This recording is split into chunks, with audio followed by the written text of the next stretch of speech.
Hello, everyone, and welcome to Knittin Politickin. This is a weekly show to talk about issues that affect us the most. And tonight I am thrilled to have Trae Crowder, the liberal redneck, on the show today. This is a very special day for us here at the campaign, and we're so thrilled to have you, Trae. Welcome to the show. Hello. Hi, Renee. Yeah, thanks for having me. Glad to be here. Now let's get into it. Yeah. Well, usually what I do in this show is, talk a little bit about, I'm a fiber arts person. I knit, I spin. You can see my wheel back there, but I'm going to forego that because I want all the time to be on you and the conversation tonight. Again, I'm so grateful that you were able to make it tonight. And, I first heard about you several years ago, and the video that I remember that I first saw you at was a video that you did when you talked. And I think this was after Philando Castillo was murdered. You talked about how the relationship between poor white people and the cops is very similar, and that there are movies made about this relationship and some of these similarities. And, you hooked me then. And I've been watching your stuff consistently ever since then. And I have really appreciated the humor and the realness you bring to your work. So I just like to hear a little bit about how you evolved to talk about politics in the way that you have. Well, let's see. First of all, I appreciate you saying that. That particular video is still just as relevant now as it was 4 years ago, which is a shame. Let's see what the sort of origin story. I guess I grew up in Clay County there in Tennessee, which is Salina, the Dale Hollow Lake. If you don't know any of those words, and I got nothing else for you. That's literally all we got. But it's extremely rural. It's up in the upper Cumberland, up on the Kentucky line. And we had no traffic lights, no McDonald's or Walmarts or anything. I graduated high school with like 60 people, which we were the biggest graduating class that school system had ever had by a lot. It's normally more like 40-ish or something. So, I mean, it's like rural, and it's 2 to 2.5 hours from Nashville, Knoxville, Chattanooga, Lexington. It's the literal middle of nowhere. And that's where I grew up, and I was raised mostly by my dad. And my dad had one sibling, his younger brother, my Uncle Tim, and they were always really close. My dad passed away in 2013, but they were always really close his whole life. And I was always really close to my uncle, and I still am close to my uncle. And my Uncle Tim is gay and openly gay. And my dad explained that to me when I was like 9 or 10 or so. And which is also the first time I even, knew what gay was. Like, he told me, I was like, gay is that what it is when you only talk in puns and make good quiche? Because that sounds like Uncle Tim. All right.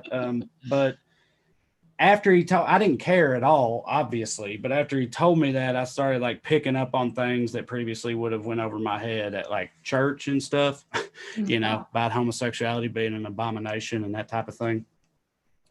And my dad never went to church. I was going with like people on my mom's side of the family and stuff. And when all that happened, I told my dad, I don't want to go to church anymore. And he was just like, hell yeah, turn the Skinner back up. He didn't care. That was totally fine with him. So I grew up pretty much a-religious, really, and in this family that was accepting of this openly gay man. Because like my grandparents on my dad's side, they didn't ostracize my Uncle Tim. Or like every holiday that I can remember as a kid, every Christmas and Thanksgiving, Uncle Tim was there with Uncle Mike, his life partner. They were together for years and years.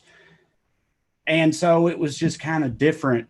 You know what I mean? Like, I feel bad sometimes. I don't feel bad, but I almost feel bad sometimes because I'll meet people in the South at my comedy shows who are from a small town in Tennessee or Georgia or whatever. And they'll ask me like, how do you handle Thanksgiving dinner? Like, how do you handle dealing with your family, being the liberal black sheep or whatever? Because that's the reality for a lot of people. And that's the reality for my wife. She's the liberal black sheep in her conservative family.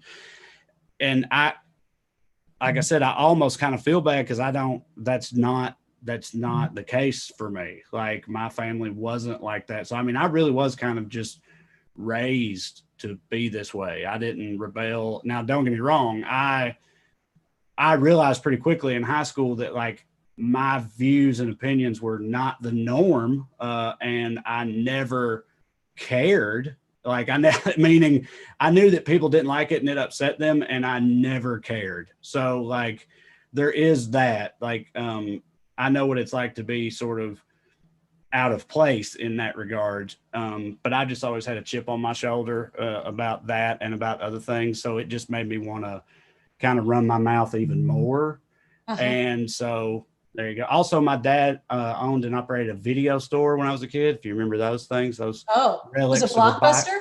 No, it was a Crowder's Video. It was a converted single wide trailer in Salina, Tennessee called Crowder's Video. And I grew up in that thing. So like show business and entertainment. And then when I got to be about 12 and up, specifically comedy is what I always wanted to do. So you add that to all the other stuff I said, and this is what you come out with, apparently. Wow. That was a great convergence of, you know, of events that allowed you. Because I find your humor to just be so precise and honest, and you know, you can tell it's a life lived. And I sort of imagine that your family was probably pretty liberal. So, was your dad? Yeah, no, they are. And right, I'm sorry, you broke up a little bit. What was the question? I was thinking, you know, it just seemed to me like you probably grew up in like the only liberal family in your community is the kind of the picture I had. Would you say that was true? Yes. I mean, that was definitely the case. Look, don't get me wrong. My papa, who passed away when I was 18 in 2004, he was not a progressive, like by the standards of what progressivism is in 2020. But he was a longstanding Democrat. He loved his gay son. He didn't go to church. He was about as progressive as a, you know, extremely rural, deep Southern papa could be in 2004. But that don't mean he wasn't out like protesting the Vietnam War or nothing like that back in his day. Like it wasn't that hardcore. But yeah, no, they were all Democrats, you know, Clinton, Gore, Kerry, always. And I just was never raised to be like bigoted in any way. You know, again, I assume because of Uncle Tim, like certainly against gay people, but also just, you know, racism too. You know, I knew you ought not do that, and that type of thing. So, and yeah, it's weird though, because like that's another thing. I talk to people all the time, and they're like, they'll call themselves a closeted liberal because they're from a town like Salina. They live in a town like Salina, and they'll call themselves a closeted liberal, or they're the token liberal, and they're like, I'm the only one. And I know that they're not lying or anything like that, but like, being honest, I wasn't the only one that this was true for. Like my good friends that I'm still tight with to this day, but the guys I grew up with who are still my friends, most of them, not all of them, but most of them were, it was a similar situation and upbringing. Like one of my best friends, he was raised by hippies, basically. Hippies not known for being hardcore conservative, and they weren't. And, you know, and he's a liberal dude now today too. And a lot of them, you know, a lot of those guys didn't go to church and didn't like George Bush or just, you know, whatever. Like I wasn't the only one. But I know that that is the case in a lot of places like that, just from talking to other people. But yeah, it wasn't really my experience. Well, for sure, here in even in the city, people talk like that. Last year, when we were going door to door, I mean, our campaign is not, you know, going door to door because of the virus. But I'd go to a door and they'd say, I'm the only Democrat here. And I'd show them our map. It's full of little blue dots. I'm like, no, almost a bunch of your neighbors here are Democrats. And they're like, oh, really? It's this, I find it to be an interesting kind of a victimhood. Yeah. Maybe well, they all assume that. They all assume they're the only one, so they don't say anything about it. And because nobody's saying anything about it, they're all like, you know, quiet. So none of the other ones know that, you know, each other exist, basically. You know what I mean? Like, Yeah. again, it happens in my shows in the South. It happens all the time. People will come up to me, you know, I'm the only one, or I thought I was the only one. And it's always like, you know, look around right now. Like, every one of these people is what you are, you know? Yeah. But I mean, yeah, I get how the perception is that way for sure. Well, we're seeing a real surge in Democratic voting here after early voting. The two counties with the biggest surges happen to be in the second congressional district. So, you know, Democrats really are on the rise here. And I used to say all the time that if you really believe in democratic principles, the South needs those principles. Yeah. You know, the South needs, you know, a good public education system and a good healthcare system. And as you know here, you know, we're sending kids back to school in the middle of a pandemic because that's what you do apparently. And, Yeah. you know, we're not expanding Medicaid here because that's what you do. I mean, what are your thoughts on those things?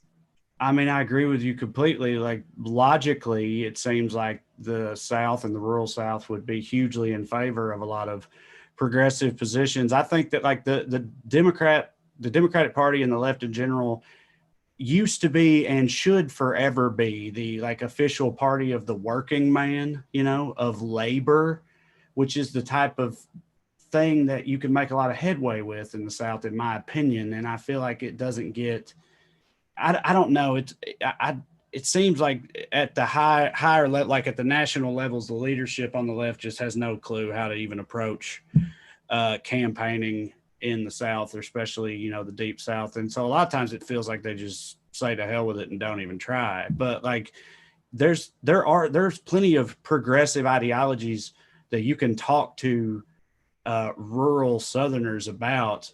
You know, you don't have to go in and just open with like abortion and gun control or whatever. Like, you don't have to do that. You can talk about keeping the hospital open or getting it back open, or, you know, making sure that their Mama can afford her medication, or that, like, you know, their pillhead cousin doesn't have to go to prison and go to rehab instead, you know, and those, like, jobs, or, you know, those types of things, public education, like you said, that, like, there are things you can talk about that they will be receptive to, in my opinion, without having to focus on those wedge issues that everybody has. But Right. I don't know. You know, people always ask me, you know, what's the magic words? Like, what are you going to say to a Republican to make them vote for you? And, you know, it's like, well, can a Republican say something to you that's going to flip you? I mean, no, there's no magic words for anything. But what there is, I think, is listening to what people are saying to you. And I have this story of a door knock I did, where a guy identified himself. I asked him, "Are you a Democrat or Republican?" And he identified himself as a Trump supporter. So, you know, the party is just like is obliterated, right? It's just, are you for Trump or not? Yeah. And I asked him why, and he you know, went through the many Fox talking points. Right. You know, mostly about Mexicans, because this was right after the election. And finally, he said to me, "Are you a praying woman? Because if you are, my back's been bothering me, and I'd like you to pray for me." And I was like, "Oh, what's wrong with your back?" Turns out this guy's 2 years from getting Medicare. He's got a back problem, you know, doesn't know what he can do about it. He's is spending a ton of money on medical bills, can't go to work, is going to be unemployed. And I told him about how I think we should have Medicare, lower the age of eligibility to 55, and if it works, you know, offer it to everyone. And he loved it. He said, "Well, when you run again, bring my sign." So there's, you know, somebody's yard, a Trump sign and my sign. But I think that's how we need to approach people, is more about, you know, how do you find those common areas? Because there's areas where you're not going to agree. And how do we live that way? You're definitely right about all of that. I don't think there is any magic word. Also, you said, is that, you know, is there a magic word a Republican could say to me to make me flip? And no, I can't imagine one. Having said that, what I've been saying a lot where this election is concerned is to these people, like the guy you're talking about, or hardcore Republicans or conservatives or Trump supporters or whatever, is look around and be as honest with yourself as you possibly can, and ask yourself how much better your life and your world around you is after 4 years of him being in charge. And unless you're just like completely deluding yourself or a billionaire, the answer is going to be ain't shit better. And there isn't a magic word you could say to me to just make me like flip sides, but I hope I never am in a position to prove what I'm about to say to be true. But I genuinely believe that if we had a Democratic president who was like this level of incompetence and embarrassing on a national scale, that I would not be acting otherwise, that I would be holding that person accountable. I mean, I used to bitch and moan about Barack Obama. I loved Barack Obama, but there were things that he did that upset me. And I would say those things publicly. Like, I don't see myself ever getting wrapped up into this kind of like insane cult of personality with a godhead, the way that they have with Trump, you know? And yeah, I don't know. I remember one time, without getting into the specifics, because I don't even really remember, but when I still lived in Tennessee years ago, I was voting in one election, and it was one where the Democratic opposition candidate, the incumbent was Republican, and the Democrat opposition was like just a complete and total joke of a candidate, because they knew they had no chance against that guy, the incumbent. But like, it was ridiculous, this dude that the Democrats put out there. So I registered as being registered as a Democrat, I voted for the other guy because I thought that he was clearly a better choice than that lunatic in that particular scenario. So like, I just genuinely don't think that most people on the left or most Democrats have this same degree of like, just like I said, cultish devotion and unwillingness to, you know, to see otherwise or to speak otherwise about something that they tend to, in my opinion. Yeah, well, for sure. We're like cats, you know, you're trying to herd them and they're all doing their own thing. I think, yes. You know, and Republicans, you know, they line up. And in fact, I had many a prominent Republican when I first ran tell me, we expected the Republican Party to get rid of Trump. We expected that. We didn't want to have to deal with it. But once being presented with this option, you know, they just fell in line. And I know so many of them resent it, don't like it, and still, you know, move towards it. And it is, I think, a fundamental difference between, you know, both sides, for at least for the extreme point. Also, I think, for what it's worth, I know I'm sitting here like disparaging that about them, but frankly, I think the left could do with at least a little bit more of what that is. Like, that you can say whatever you want about them, and I've said pretty much it all, but they stick together, you know, like they do.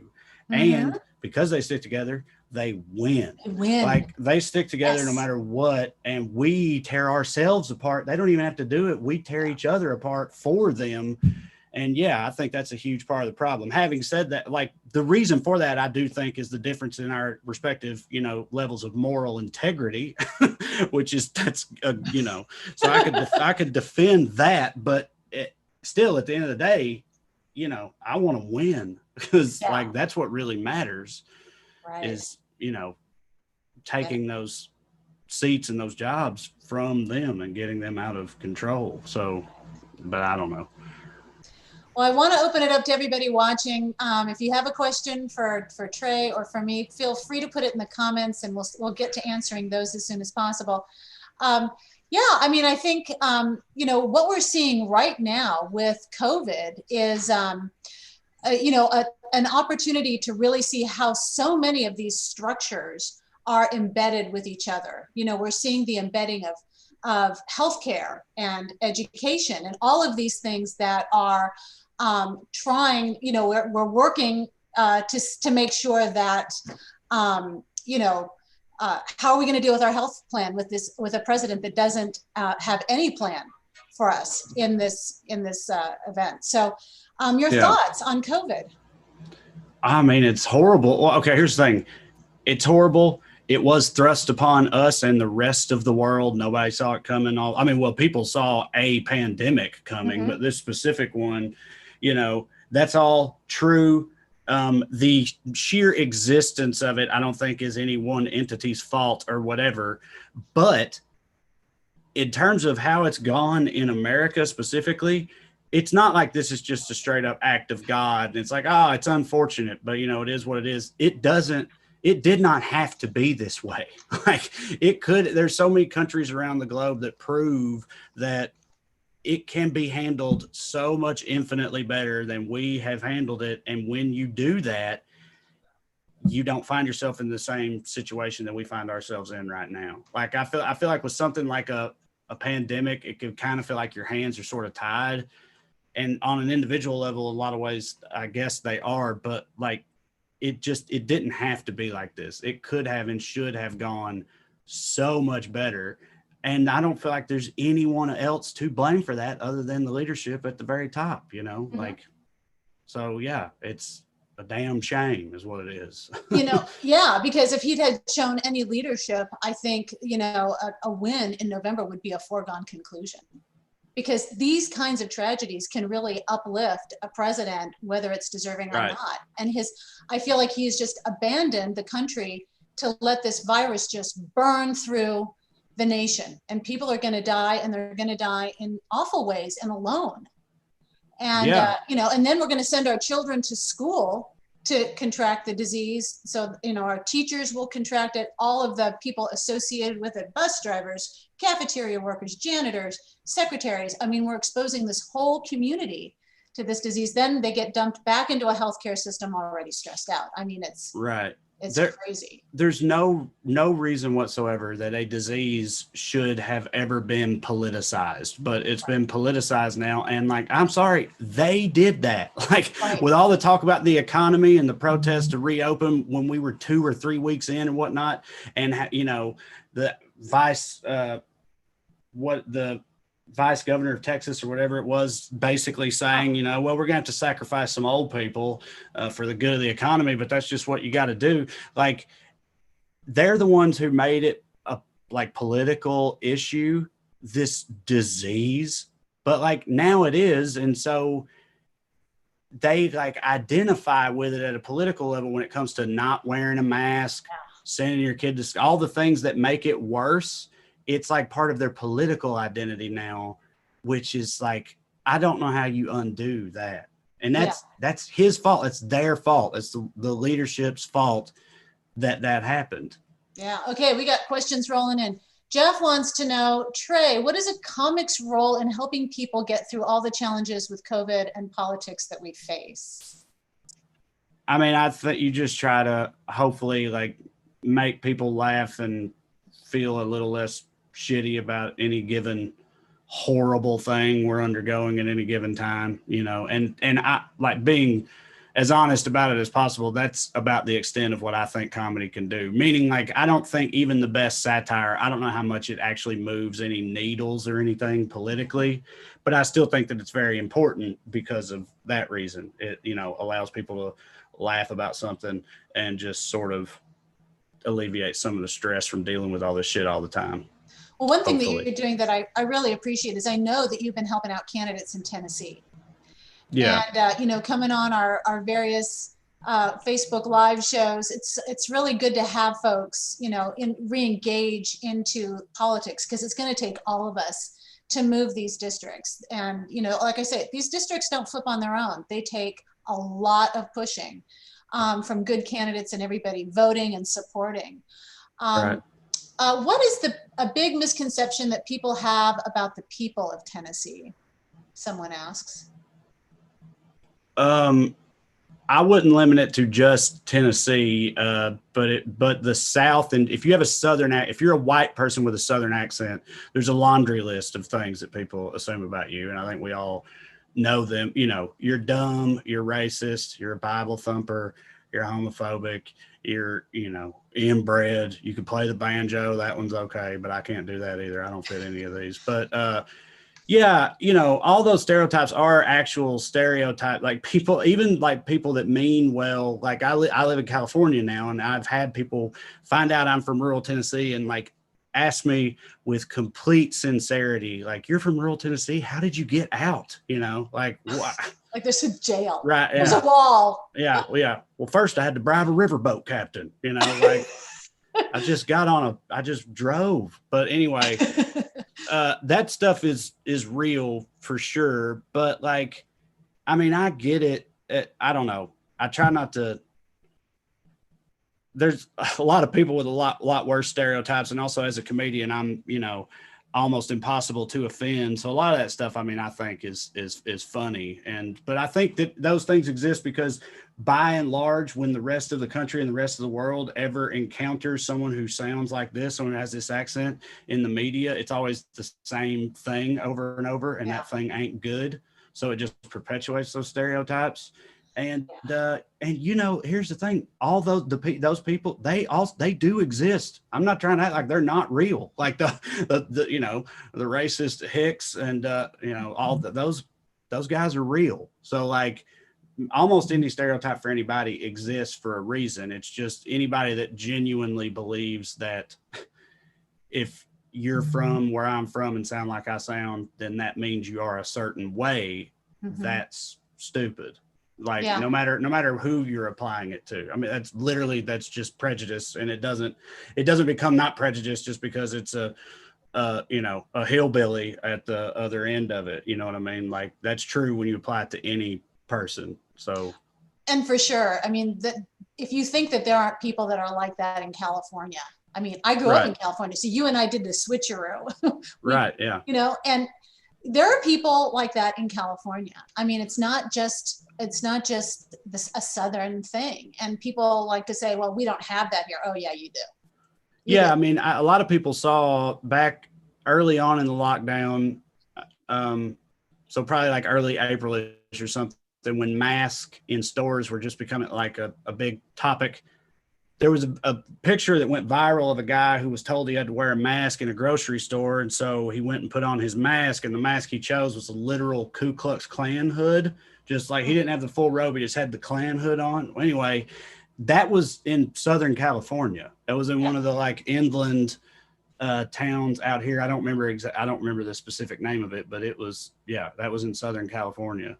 And you have idiots and racists and all that everywhere. And you have, smart, sensitive, artistic people everywhere too. And it's like, Steve wants to know, Trae, thank you for supporting Renee, and Renee thanks you too.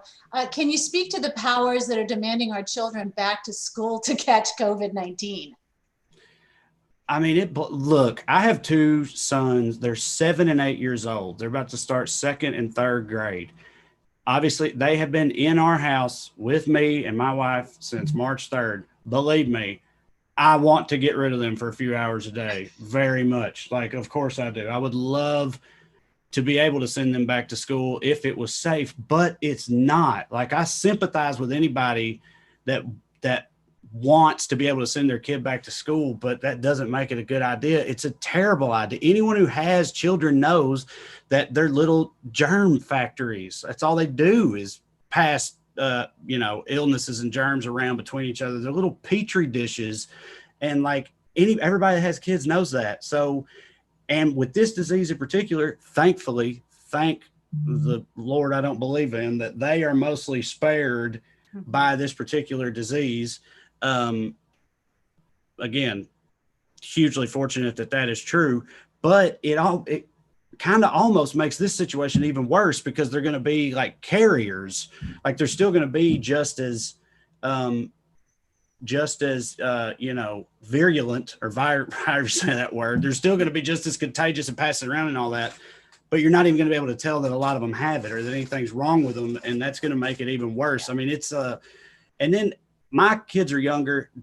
You can't get kids that age to like be as responsible as a human being needs to be about something like this. They don't understand it. But then also even like high schoolers, teenagers, like not known for their decision-making skills. You know what I mean? Like even the ones that like want to do the right thing, they're still going to do a lot of dumb shit because that's what teenagers do. And like, it's just such a terrible, terrible idea. And for the record, I live in Burbank, California, and mine are going back to online only classes starting in 2 weeks and then indefinitely. So, yeah. Well, we're going to probably open, and then, various school systems are shutting down almost immediately because if somebody becomes positive with COVID, and then you have to shut it down. I mean, it's ridiculous that anybody's even thinking about opening it in the middle of a spike. Anne wants to know, Renee, does this election feel different than 2018? Oh yeah, yeah, this feels a lot different than 2018. And can you foresee higher voter turnout in terms of what you are seeing on the ground? Yeah, so I ran in 2018, and it was an open seat at the time. Jimmy Duncan had retired, and Donald Trump was, trying to gin up a number of things. And one thing that he really settled on was, being afraid of, remember the caravans? Remember those? Yeah. The Mexican caravans coming up from South America. Yeah, we've forgotten, right, because there's been so much. Who can remember? Yeah, right. All the insanity. I mean, it's like drinking out of a fire. So yes. So we had those, and by the time election day came, I was out in the counties, and people were just like slamming the door in my face, terrified that the Mexicans were going to come and get them. You're looking around and you're like, I don't see, like, what are you afraid of? But yeah, I think there is going to be higher voter turnout. We're already seeing spikes here in this district of Democratic voting. 2 counties have had two of the highest Democratic turnouts in the state in this district. So things are looking really good here. And, I've run a second time. The first time I'd never done anything like this. And of course, it's, you're just wide-eyed and slack-jawed all the way through. But now it's, I've done it before. We can make some changes. I've raised more money. Donation link in the comments box, I'm sure, so folks could give online. But yeah, I think it's going to be, this election is going to be very different, I think, from the last one, but it's also going to have its challenges around voter suppression and what's really going to happen with these absentee ballots. There's a lot of concern about a certain someone maybe using federal troops to, sequester absentee ballots, and for fear of fraud. Yeah. So we've got to, we're just going to have to be vigilant. Yeah, I'm not gonna lie, I'm very worried about the notion of any kind of fooling around with the election one way or another. Because I mean, Trump has been hinting at it repeatedly for a while now. He's pretty much already stated, I mean, he hasn't literally stated, but he's pretty much already stated that he's not going to accept the results, and he's going to do everything in his power to interfere with it all. And I mean, yes, I'm worried about that. But as far as turnout goes on the left, if we don't turn out this year, then I don't know how you ever get the left to show up in force like that. And I think we will. I'm optimistic, but I'm saying because that has been a problem for the left, especially the young people on the left and stuff, for a long time. But this year specifically, if we can't get out the vote, then I'm not going to be feeling too great about the future after that. Right. So I hope so. And I know that there are a lot of folks, I did talk to a few people, and I was doing some phone banking, that felt demoralized, it doesn't matter what I do. And to all you young people or anybody out there watching tonight, do not be disheartened by what's going on. Use it to fuel yourself to move forward and vote. Get your friends to vote, get your family out there to vote, get them registered to vote if they're not. It's true, we can beat this, but we've got to overcome our fear and anxiety and just push and push and push. Or like you said, I mean, I'm afraid for the future of this country. Meg wants to know, Trae, have you experienced any negativity from booking venues because of your left-leaning content?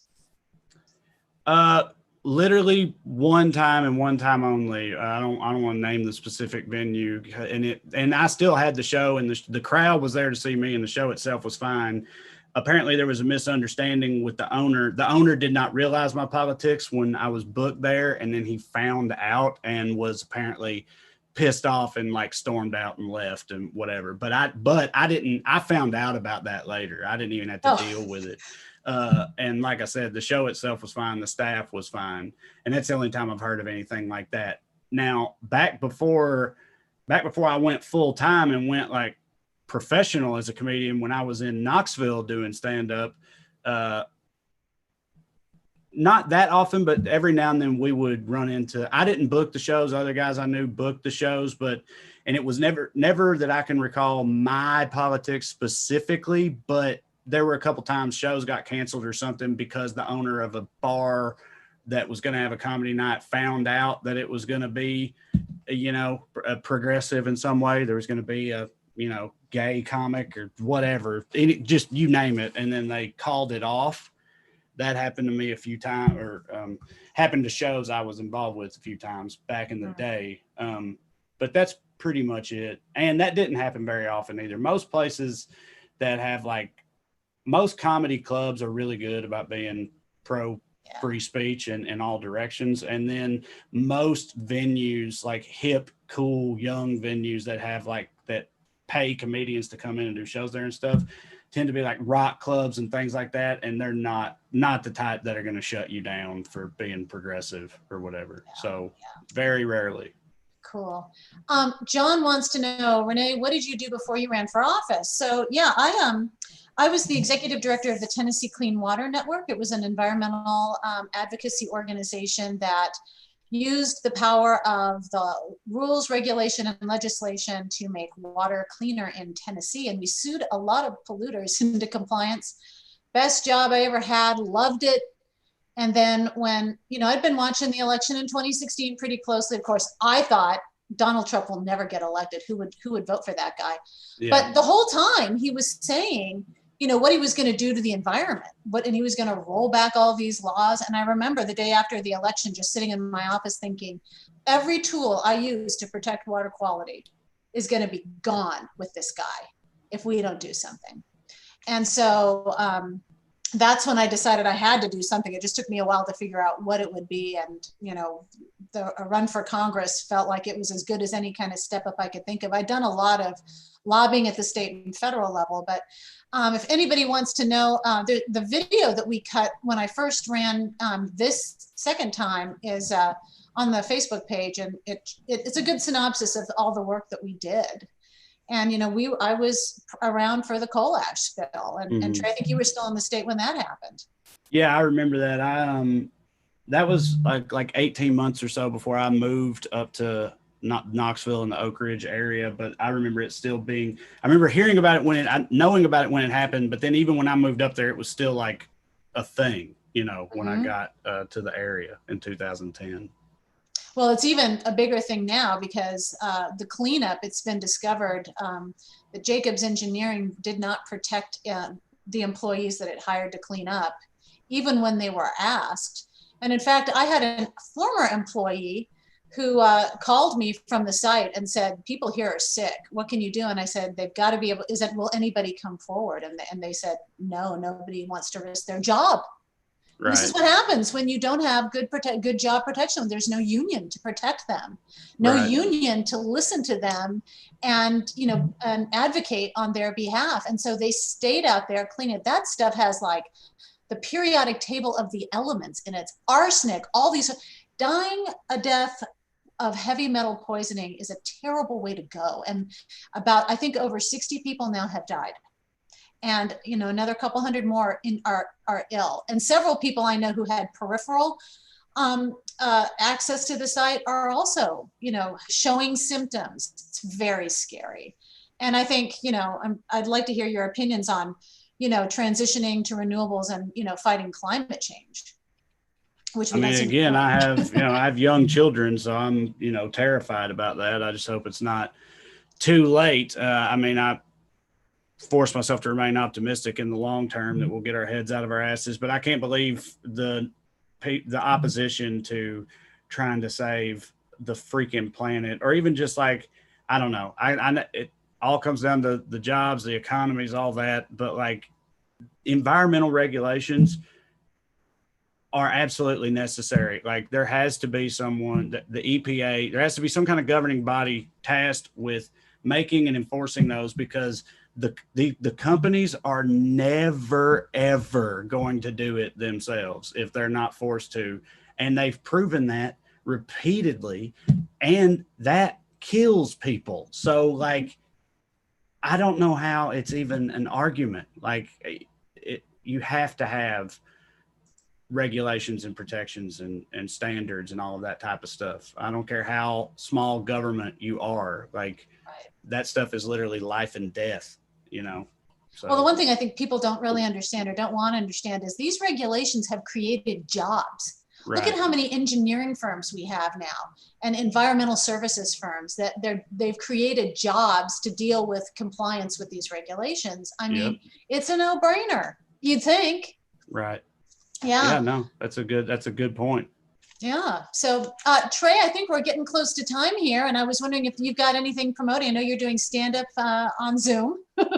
Yeah, this Friday, August 7th at 9 p.m. Eastern, me and the two guys I normally tour with, Corey Forster and Drew Morgan, are doing a virtual stand-up comedy show called Well Read Quarantine Comedy. And you get your tickets at Rush Tix, that's rushtix.com, or you can go to our website, Well Read, that's Well R-E-D. We don't spell anything right. wellreadcomedy.com. And yeah, it's this Friday and we're looking forward to it. Great. Can we drop the ticket link into the comments so that we can get folks who are watching to buy some tickets? You want me to email it to you? Yeah, I think we can do that. That'd be great. Okay. Well, thank you very much, Renee. I appreciate it.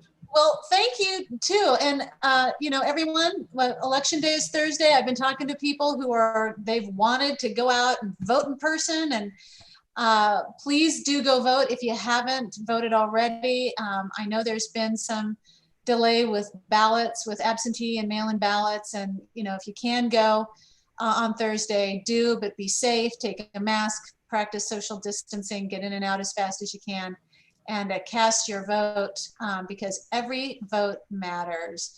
Trae, thank you so much again. Everybody, I'll see you again. Oh, excuse me. I'm getting choked up, Trae. Thank you for having me. I really appreciate it. It was a good time. Yeah.